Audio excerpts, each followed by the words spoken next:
Queridos, hoje eu desejo compartilhar com vocês uma palavra que eu intitulei Casa de Deus. Na verdade, é a primeira mensagem de uma série chamada Casa de Deus. E eu achei importante tratar desse assunto como série, porque é um tema muito importante, né? Sabermos o que de fato é a casa de Deus. Eu tenho visto muitas pessoas, não aqui, né, mas eu tenho visto muitas pessoas se referindo à casa de Deus como se fosse um prédio. Como se fosse um prédio. Outros, pior ainda, né, eles creem que só estão na casa de Deus quando estão nesse prédio. Ou seja, o prédio é que é sagrado, quando na verdade isso é um equívoco. Né? O prédio é só um prédio.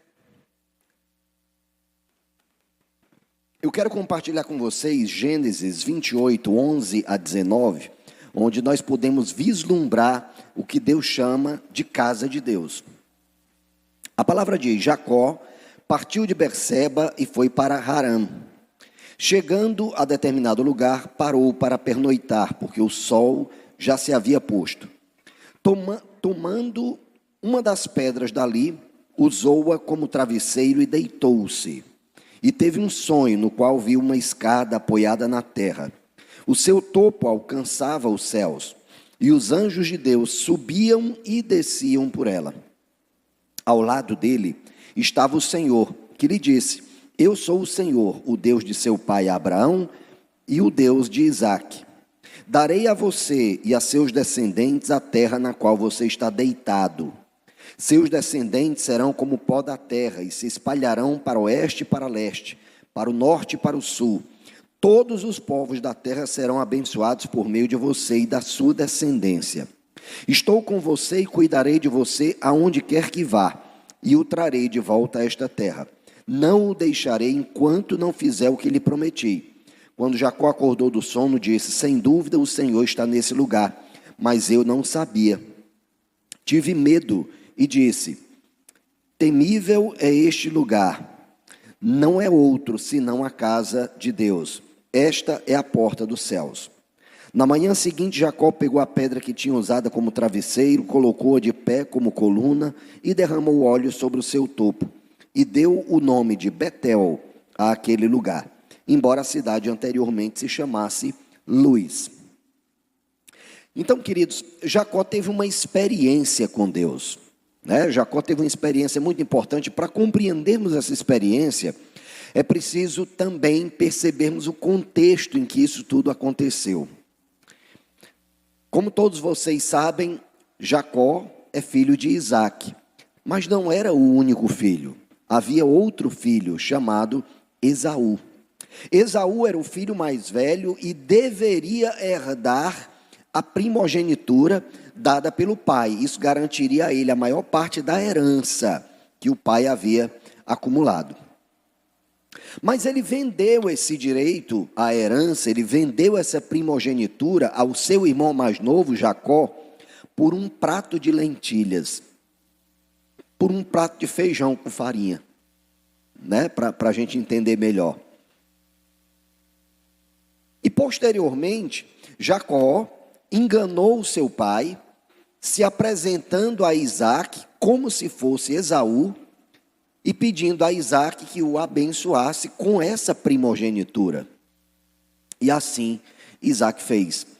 Já sem muita visão, enganado porque Jacó tinha colocado sobre o braço uma pele de cordeiro, uma pele de cabra, de cabrito, e tocando o braço de Jacó, achou que era o braço de Esaú. Esaú era muito cabeludo. E ele abençoou Jacó. Algum tempo depois, Esaú chega para Isaque, com um cozido que ele tinha feito com uma caça, e disse: Pai, me abençoa agora. E ele disse: Como assim me abençoa? Eu já te abençoei. Ele disse: Não, a mim você não abençoou. Quem foi que você abençoou? E na hora ele percebeu: foi Jacó. Jacó roubou, pensava Esaú, não lembrava que tinha vendido, Jacó roubou a minha primogenitura. E com isso, Esaú começou a cultivar no coração um desejo de matar o próprio irmão. Ele disse: meu pai está pertinho de morrer, eu vou respeitar esse tempo da vida do meu pai, vou respeitar o tempo de luto, mas assim que passar o tempo de luto, eu vou matar Jacó.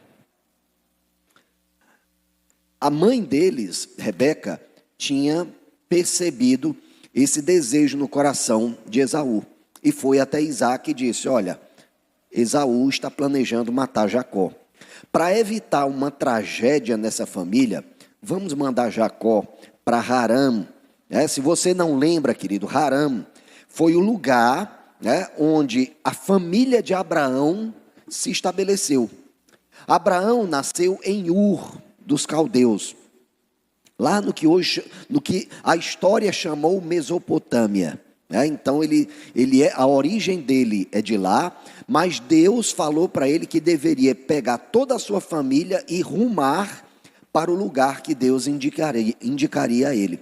No meio do caminho havia uma cidade chamada Harã, ainda não era a terra prometida, e nesse lugar Abraão se estabeleceu por algum tempo, até que finalmente ele disse: não é aqui o lugar, eu vou buscar o lugar que Deus me indicar. Mas aí, dessa vez, em vez de sair toda a família, rumaram para Canaã somente Abraão e Ló. E claro, a família deles, Os outros, o pai de Abraão, os irmãos de Abraão, ficaram em Harã. Então, em Harã havia uma parte da família de Jacó, inclusive o irmão da mãe dele, que era Labão. Labão era irmão de Rebeca, filhos de Naor, irmão de Abraão. Então, Rebeca, para proteger o filho, mandou para a casa do tio, Não, vai para a casa do teu tio lá, E lá tu arruma uma esposa entre as filhas dele, e fica por lá, até o coração de Esaú abrandar. E assim fez Jacó. Só que no caminho de Harã, ele deveria passar por um rio chamado Jordão. O Jordão, querido, sempre foi a fronteira entre a terra prometida e o mundo, entre a terra prometida e os outros lugares. Essa sempre foi a fronteira na Bíblia, Houve um momento em que Jacó, voltando de Harã, também teve que cruzar o rio Jordão. Na sua ida, ele teve uma visão com Deus, ele teve uma experiência em sonho com Deus. Na sua volta, o próprio Deus lutou com Jacó, através de um anjo, através de um homem, A Bíblia não deixa claro exatamente como foi isso. O fato é, Deus estava ali naquele momento. Então, a travessia do Jordão era muito importante, simbolicamente era muito importante. Então, todas as vezes que alguém atravessa o Jordão, é preciso compreendermos: algo aconteceu nesse lugar, uma conversão aconteceu nesse lugar. Queridos, quando Jacó foi para Harã, não dá para dizer que Jacó era convertido não, viu? Não dá para dizer que ele era convertido não. É tanto que vocês vão perceber na história deles uma série de coisas que você diz: espera aí, mas não era proibido isso para o povo de Deus? Lia não roubou os ídolos do pai dela e sentou sobre os ídolos, mas não era proibido fazer ídolos? Eles ainda não eram convertidos. Jacó teve um sonho com Deus, por causa disso ele percebeu que aquele lugar era um lugar importante, mas no coração dele ele ainda estava aprendendo a conhecer a Deus, ainda estava aprendendo. Por isso ele trazia algumas práticas que talvez a gente olhe e diga: poxa, mas isso aqui não era errado, Então a gente precisa entender o momento de Jacó. A Bíblia não fala de homens perfeitos, a Bíblia fala de um Deus perfeito. Os homens da Bíblia, exceto Jesus, não eram perfeitos, nenhum deles. Mas apesar da imperfeição deles, eles foram abençoados por Deus. Da mesma forma que nós, apesar das nossas imperfeições, somos abençoados por Deus. É interessante que Jacó, na hora que teve esse sonho, que ele percebeu, e o que foi o sonho de Jacó? Ele percebeu, né, que havia uma escada começando da terra, e o ponto mais alto da escada ia dar no céu. E ele notou que dessa escada desciam e subiam anjos. Desciam e subiam anjos. Por conta dessa visão, ele percebeu, esse lugar tem algo de especial. Por isso ele pegou a pedra que ele usou de travesseiro, misericórdia. Já pensou dormir com a cabeça numa pedra? Né? A gente às vezes acha ruim dormir com um travesseiro, né? O travesseiro às vezes fica velho, chapado. Esse travesseiro não presta. Pois Jacó dormiu foi com a cabeça em cima de uma pedra, né? Então, quando ele acordou desse sonho, ele disse: esse lugar aqui é especial. Pegou aquela pedra, colocou a pedra de pé e derramou óleo sobre ela. Para o costume deles, naquele tempo, é como se ele estivesse estabelecendo uma testemunha, um marco, né?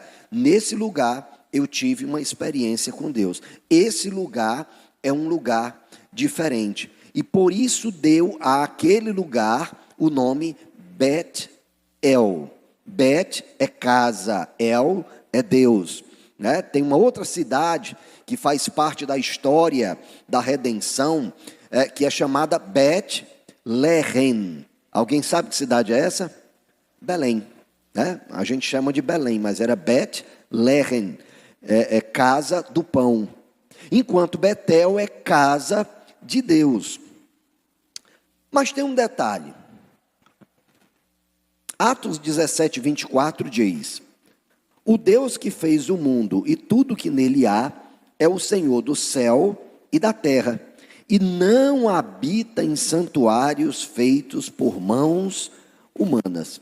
Ora, se toda casa é feita por um homem, de que casa então Jacó estava se referindo? A que casa Jacó se referia? É preciso compreendermos, queridos, que quando nós percebemos o nome casa na Bíblia, ela não está falando de um prédio. Deus não habita em prédios. Deus não habita em nada criado pelo homem. Deus só habita naquilo que é criado por Ele próprio, né? É tanto que há momentos na Bíblia em que Deus manda que os seus servos construam para Ele altares com pedras não lavradas, ou seja, pedras que eles encontraram ali, que eles façam um monte de pedras e lá sacrifiquem um animal, porque ele não habita em nada feito por homens. Ora, se ele não habita em nada feito por homens, por que nós poderíamos pensar que esse prédio é mais sagrado do que qualquer outro prédio? Sabe, queridos, lá no início, lá no começo, né, da história da igreja, não era assim que nós nos reuníamos. Não era assim. A primeira mensagem dessa série, inclusive, eu estou intitulando Igreja, a Casa de Deus. Então, a igreja é casa de Deus. Não dá para a gente dizer a única casa de Deus. Se você não estiver na igreja, você está fora da casa de Deus. Não é isso.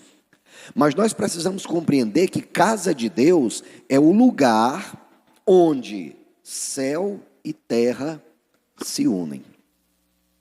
E quando nós estamos aqui reunidos, em nome do Senhor Jesus, Ele também tem uma promessa: onde houver 2 ou mais reunidos em meu nome, eu também estarei nesse lugar. Quando Ele mandou que Moisés tirasse o povo dele do Egito e levasse para a terra prometida, Ele diz: habitarei no meio do meu povo. A palavra também diz que Deus habita no meio dos louvores. Já ouviram isso alguma vez? Deus habita no meio dos louvores. Ora, se Ele não habita em casas, se Ele habita no meio do seu povo e habita no meio dos louvores, o que de fato é a casa de Deus? É o lugar onde a presença dEle se manifesta. E quem deve manifestar a presença dEle? É Ele? Não, queridos, somos nós. Nós devemos manifestar a presença de Deus, porque nós cremos que Ele está nesse lugar por fé. Tem pessoas que às vezes vêm para a igreja e dizem, né, não aqui, eu já escutei em outros lugares, em outros tempos, né? Eu fui naquele dia na igreja e estava sem unção.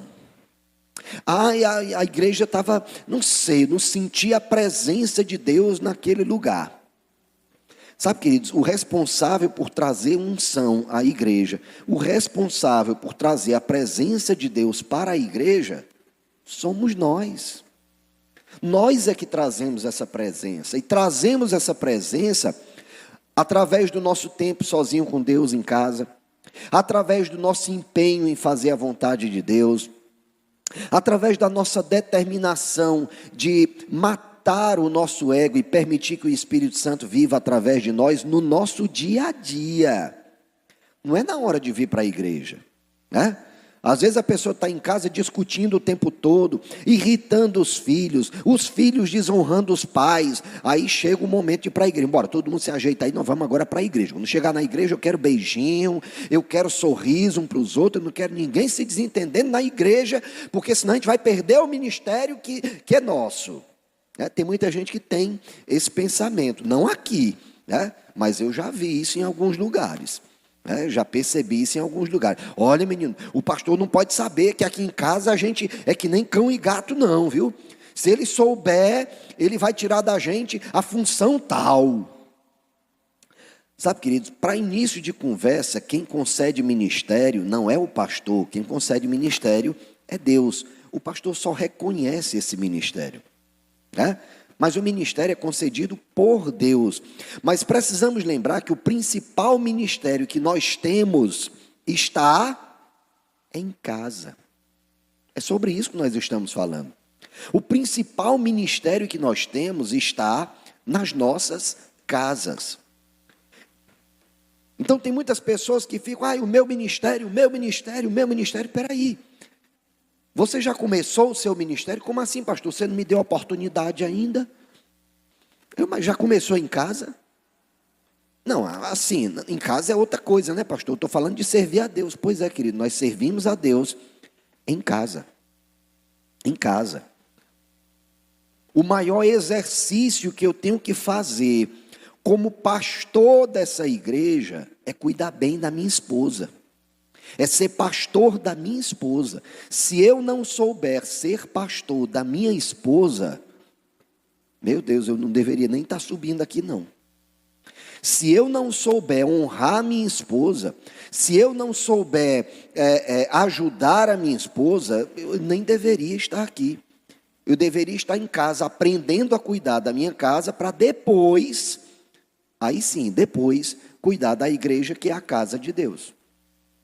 Porque a casa de Deus é a comunidade. A casa de Deus não é o prédio. Nós fazemos prédios grandes, fazemos prédios confortáveis, porque nós queremos honrar a noiva de Cristo, que é a igreja. É por isso que nós temos que ter cadeiras confortáveis, porque afinal nós unidos somos a noiva de Cristo. Nós unidos somos a casa de Deus. Mas tem que começar nas nossas casas. Sabe, queridos, lá no início do cristianismo, quando Jesus retornou aos céus e disse aos seus discípulos, portanto vão e façam discípulos, ensinando-os a obedecer a tudo que eu lhes ensinei. Jesus falou isso, né? Ele diz também, preguem este evangelho a toda criatura. Ele também disse isso.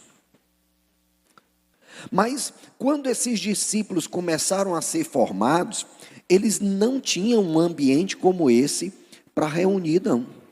Tem gente que pensa, não, pastor, mas olha, os primeiros cristãos, eles eram judeus, e eles reuniam nas sinagogas. A sinagoga não era lugar de culto, a sinagoga era lugar de estudo.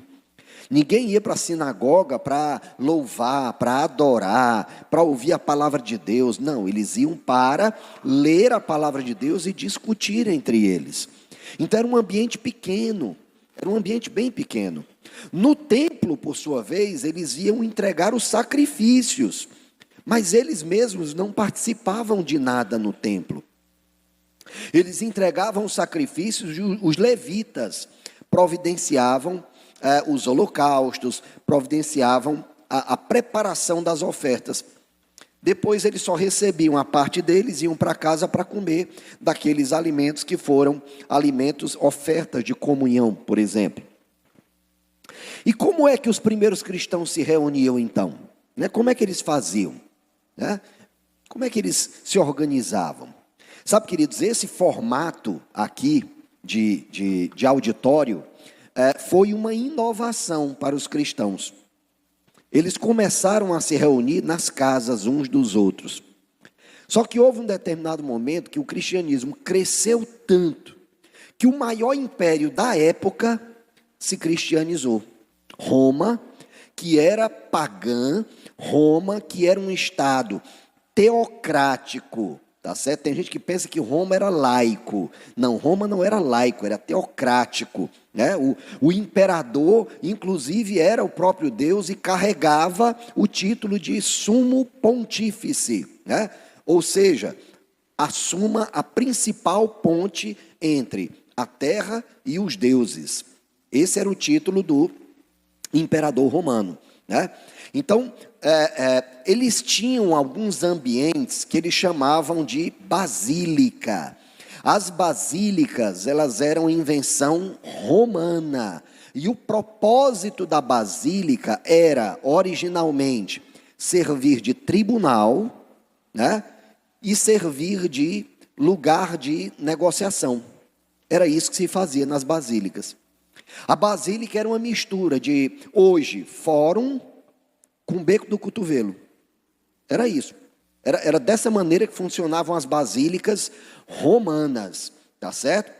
Na medida do que o cristianismo cresceu e o imperador entendeu que era necessário reunir aquelas pessoas em um único lugar, ele começou a destinar as antigas basílicas a serem lugar de culto.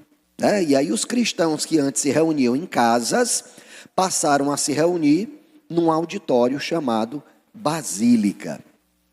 Algum tempo depois, para redimir essa criação pagã que eram as basílicas, eles fizeram o seguinte: não, vamos mudar a planta baixa das basílicas, porque as basílicas, elas eram auditórios, eram assim, retangulares, como é nosso auditório aqui. E aí os primeiros cristãos, para redimir esse prédio, eles construíram, de um lado, uma capela, do outro lado, outra capela. O que é capela dentro de um auditório? É um pequeno nicho recuado, onde eles colocavam, às vezes colocavam pinturas, mas qual era a finalidade disso? Quando você visse a planta baixa daquela basílica, em vez de ser um retângulo, ela seria uma cruz. Então foi a maneira que eles tiveram de redimir aquela arquitetura, que era uma arquitetura pagã, mas que eles queriam dar um tom cristão. Se um dia você tiver a oportunidade de ir a Roma, você vai poder visitar um local lá chamado Panteão, que originalmente era um lugar onde eles colocavam os deuses romanos. Posteriormente foi transformado em igreja. Então tiraram aqueles deuses romanos, transformaram aquele local numa igreja, e hoje é uma espécie de museu. Hoje já não funciona mais como uma igreja. Então eles aproveitaram antigos prédios romanos para reunir a igreja. E por conta disso nós carregamos essa cultura de achar que a igreja é o prédio. Não, a igreja não é o prédio. A igreja somos nós. E quero te lembrar, originalmente a igreja se reunia nas casas. Nas casas. Olha só o que está escrito aqui em Colossenses 4,15. Olha só: saudai aos irmãos que estão em Laodiceia, e a ninfa e a igreja que está em sua casa. 1 Coríntios 16, 19. As igrejas da Ásia vos saúdam. Saúdam-vos afetuosamente no Senhor, Áquila e Priscila, com a igreja que está em sua casa. Romanos 16, 5. Saudai também a igreja que está em sua casa.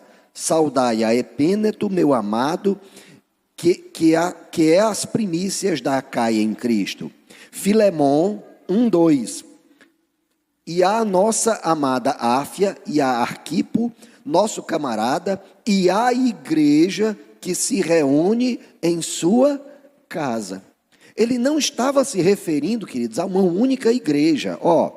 A primeira carta foi à comunidade dos Colossenses. Lá a igreja se reunia nas casas.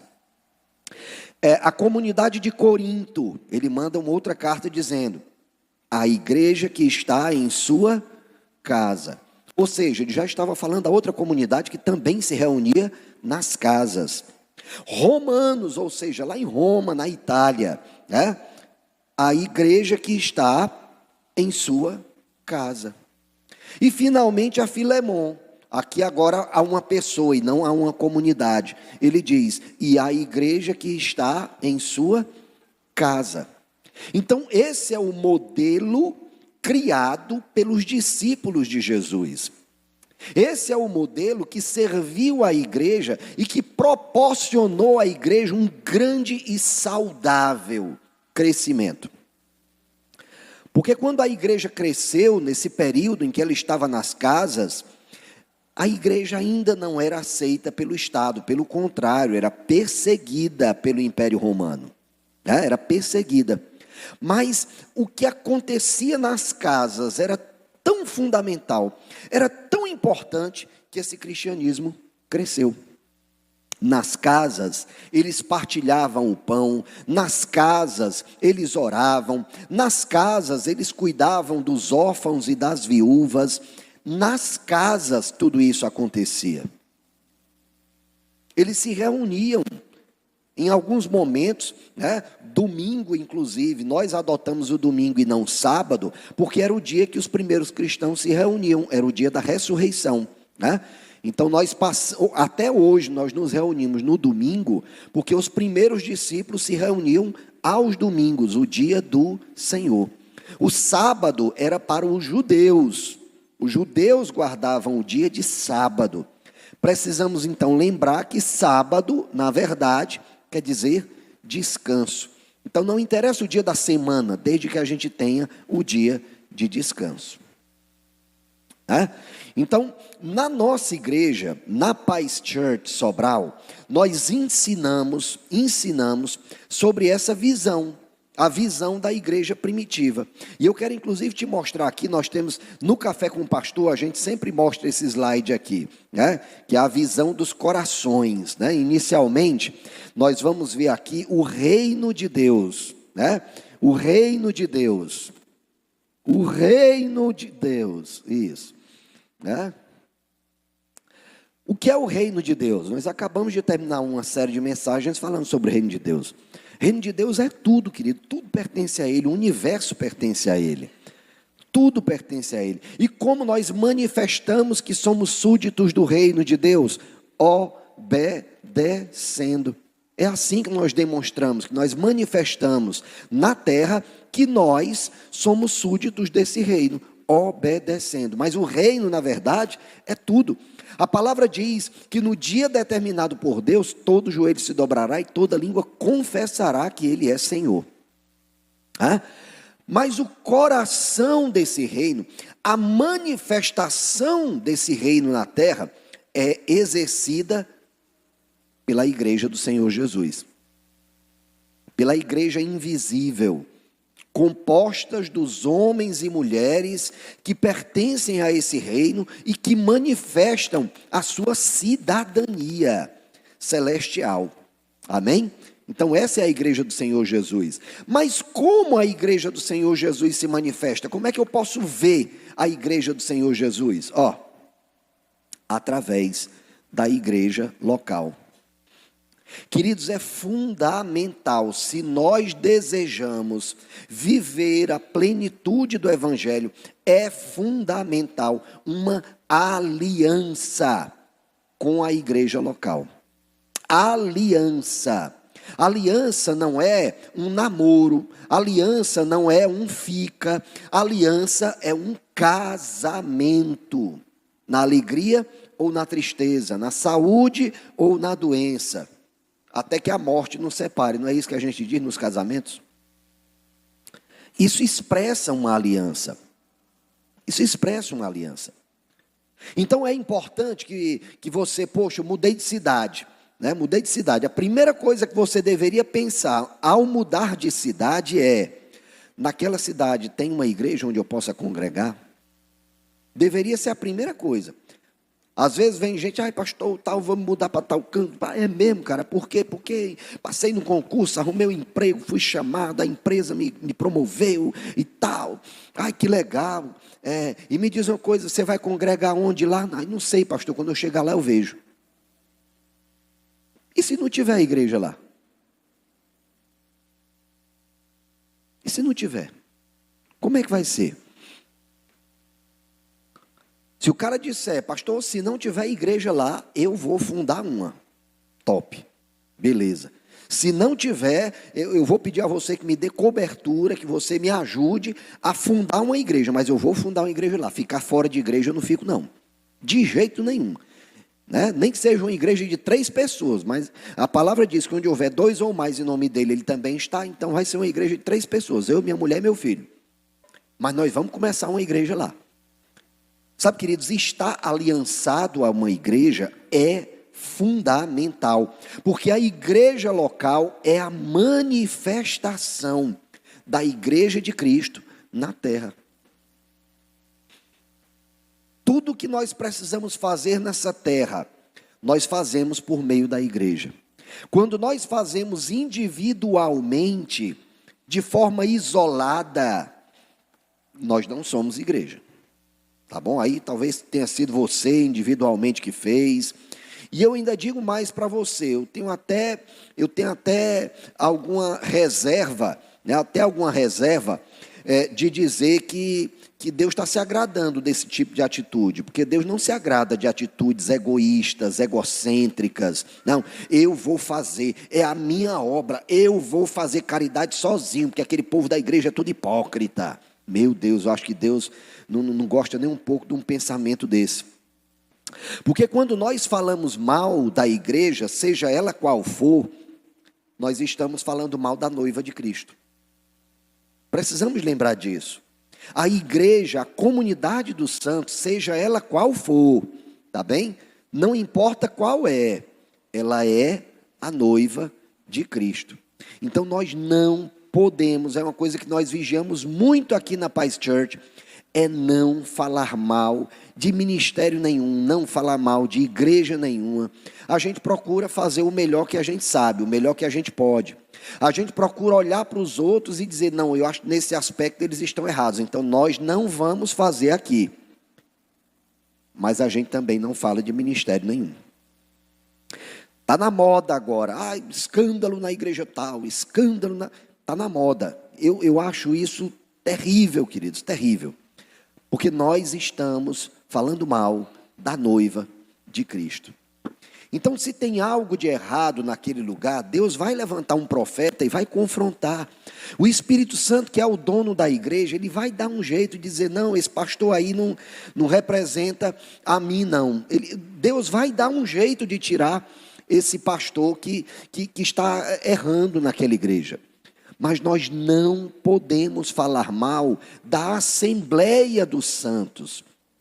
Não podemos falar mal da Assembleia dos Santos. Nós não podemos dizer aquela igreja é assim, aquela igreja é assim. Não, só se for para falar bem, né? Poxa, naquela igreja ali, ela não é como a minha, né? Que toca assim worship, aquela música mais animada. Eles cantam uns hinozinhos só com violão e tal. Eu acho assim, meio desanimado. Mas, poxa, eu percebi a presença de Deus naquele lugar. Eu lembro quando nós fomos a Gramado há algum tempo, não tinha nenhuma igreja no formato da nossa, e aí eu pensei, poxa, eu vou procurar no domingo ir para uma igreja que de certa forma faça parte da nossa origem. E lá tinha uma igreja metodista. Os metodistas também reúnem casas, né? E eu fui lá assistir ao culto, né? Nem instrumento tinha, era só voz. Mas a gente percebia tanta presença de Deus naquele lugar. Sabe por quê, queridos? Porque nós fomos para aquele lugar com reverência. Aquelas pessoas que estavam naquele lugar, e eram bem poucas, membros da igreja mesmo, devia ter umas 3 pessoas só, o resto era tudo visitante, né? Curiosos, como nós, né? Que estávamos ali para participar e ver. Mas nós nos sentimos naquele lugar como se nós estivéssemos aqui.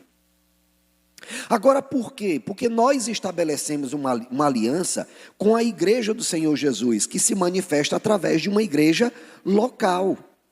Nós temos uma aliança com a igreja local. A minha aliança é com a Paz Church Sobral, né? Então, eu só vou a outra igreja, né? Estou falando de mim. Só vou a outra igreja, querido, se porventura eu estiver em outra cidade, né? Eu faço dessa maneira, tá certo? Não estou dizendo que você não possa fazer uma visita, não, de forma nenhuma, não estou dizendo isso não, né? Quando a gente vai a Fortaleza, a gente procura também ver outras igrejas, saber como é que funciona, o que é que eles fazem de melhor e que a gente ainda não está observando tanto. Eu vou a outros, não tem problema nenhum, ir a outros ministérios como visitante, mas aliança nós temos que ter com uma igreja local. Tá? O coração da igreja local, por sua vez, no nosso caso aqui, o coração da igreja local, no nosso caso aqui, né, são as células, que nós chamamos de life group, né? Nós chamamos de life group, grupos de vida, porque é isso que nós queremos ministrar nesses encontros menores. E é tão bonito, queridos, é tão bonito nós percebermos o agir do Espírito Santo em grupos menores. E por quê? Eu tenho certeza que vocês, que estão acostumados a vir para o culto de 8h30, ainda não conhecem metade das pessoas que estão aqui. Eu tenho certeza disso, não conhece. Você pode encontrar na rua, rapaz, eu conheço essa pessoa de algum canto. Está com mais de 1 ano e meio que estão frequentando o mesmo culto, na mesma igreja, mas não se conhece. Não é assim? Eu hoje estou indo para o centro da cidade rindo assim o tempo todo. Bota o negócio. Porque para onde eu vou, graças a Deus eu estou encontrando um membro da Paz Church que eu ainda não conheço. O cara chega para mim e diz: ô pastor, tudo bem? Próximo domingo nós estamos lá. Ô querido, que legal. Você está em alguma célula?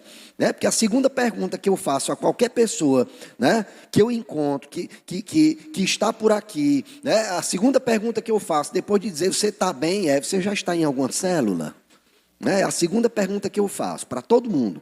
E por quê, queridos? Porque eu sei o benefício que existe em relacionamentos. Num grupo grande como esse, a gente não consegue ter relacionamentos, mas num grupo pequeno consegue. Toda semana se reunindo com aquele grupo, no momento que a gente chegar lá e a gente estiver para baixo, alguém vai perceber. Se ninguém perceber, o Espírito Santo vai tocar em alguém. Vai lá naquela pessoa e fala isso aqui para ela, porque ela está precisando de consolo. Na minha célula, multiplicou há pouco tempo, inclusive, né, teve um dos membros que o filhinho teve aí essa gripe um pouco mais pesada, né, está dando em muitas crianças. Tem algumas famílias, inclusive, nem estão podendo vir para o culto de celebração para preservar os filhos, né, de aglomerados. E poxa, a célula toda se uniu, vamos orar por ele, né, vamos orar por ele. E aí o pessoal, poxa, o casal deve estar com tanto trabalho, porque eles estão tendo que trabalhar, ainda tem que cuidar do filho que está dodói, né? Então vamos fazer o seguinte, bora preparar aqui uma jantinha bem legal e vamos levar para eles. Poxa, querido, isso é tão bonito. Isso é tão bonito. Mas aqui num ambiente grande como esse, a gente não consegue perceber as necessidades uns dos outros. Por isso é tão importante os grupos menores. Então, querido, se você ainda não participa, ainda não conhece uma célula, a gente vai ter um QR Code que a gente vai colocar aqui, né? Tem um QR Code que a gente vai colocar aqui. Tem um QR Code que a gente vai colocar aqui. Opa, apareceu. Sabe? Pega o teu celular e manda uma mensagem para a gente. Esse QR Code vai te encaminhar para o WhatsApp da igreja, tá certo? Então vai lá e diz: olha, eu quero participar de uma célula, eu quero conhecer uma célula. Como é que eu faço para conhecer? Eu moro no bairro tal, né? Então manifeste o seu desejo. Também, se você deseja ter uma célula na sua casa, se você deseja um life group na sua casa, use esse mesmo QR Code e diz, eu gostaria de ter uma célula na minha casa, eu gostaria de ter um life group na minha casa. Eu lembro que no meio da pandemia, eu transformei um GE que eu comecei do nada, eu, minha esposa, Rômulo, Rosana e a anfitriã, que era a Germana, né? 5 pessoas só, começamos um GE na casa da Germana, lá no bairro Betânia. E aí eu chamei esse GE de Príncipe da Paz. No terceiro GE, aparece a pandemia, todo mundo para casa. Aí eu disse, meu Deus, o que é que eu vou fazer? E as pessoas que estavam no GE, como é que a gente vai fazer? Não, vamos fazer online, né? Esse GE cresceu, minha gente, tinha mais de 40 pessoas nesse GE online. Tinha gente até do Amazonas nesse GE. Muita gente, tinha gente do Ipu, tinha gente de outras cidades. E ele cresceu. E graças a Deus a pandemia cessou. E a gente pôde voltar às reuniões presenciais. Só que na hora de voltar o nosso antigo GE, que era de 5 pessoas, estava enorme. E não cabia mais na casa da anfitriã. E aí eu fiquei, meu Deus, e agora? Para onde voltaremos? E aí eu fui orar. Senhor, nós crescemos, Pai. No meio da pandemia, nós crescemos. Você não tem ideia de como essa igreja cresceu no meio da pandemia, viu? Por quê? Porque nós estávamos nos reunindo nas casas. Pequenos grupos, né? Pequenos grupos. Né? A gente não estava burlando a lei não, viu? Era todo mundo online, tá certo? Quando permitiram o retorno, é que a gente voltou para as casas. E aí, quando se abriu completamente, a gente voltou para o auditório, tá certo? Mas eu estou falando aqui nas casas, mas todo mundo estava reunindo online, né? Era a nossa orientação, inclusive. E aí, o que foi que aconteceu? Alguém, através do Instagram, me encontrou e disse, pastor, como é que eu faço para ter um negócio desse aí, uma célula em casa, como é que eu faço? Aí o Senhor, sabe, o Senhor é que provê tudo. O Senhor provê tudo. E ele disse, olha, eu moro aqui no prédio Azuri, a gente tem um salão de festas aqui, será que você não quer trazer uma célula para cá? Não, eu querido, com certeza, eu já tenho uma célula que vai aí para a sua casa. Era a minha. Né? Era a minha. E quantas pessoas foram alcançadas a partir dessa célula, que depois mudou de nome para Life. A Life, né, multiplicou, e aí gerou o Life Group Revigora. A Revigora já multiplicou de novo para Resiliência. A Revigora multiplicou uma segunda vez, agora para Razak. Né? Acabou de multiplicar essa semana, inclusive. A Life multiplicou de novo, criando a New Life. E novamente multiplicou, criando a célula das nações. Cada uma delas, queridos, cada uma delas com uma célula de criança.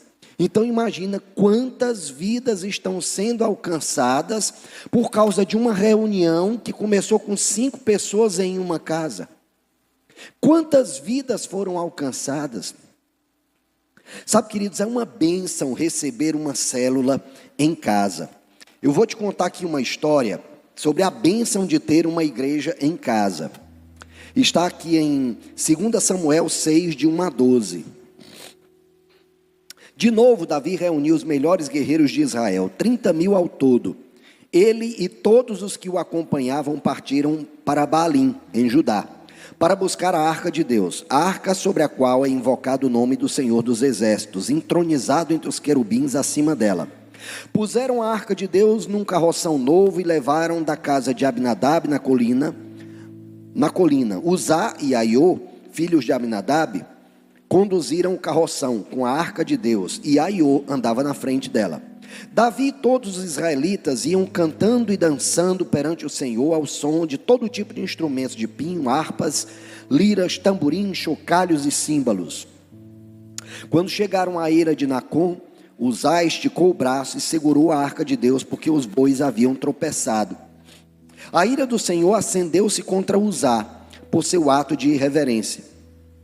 Por isso Deus o feriu, e ele morreu ali mesmo, ao lado da arca de Deus.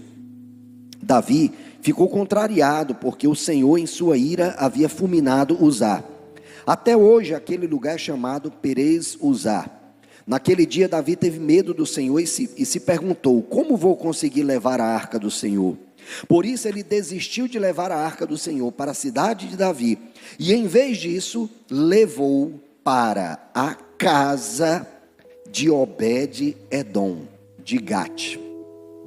A arca do Senhor ficou na casa dele por 3 meses, e o Senhor o abençoou e a toda a sua família.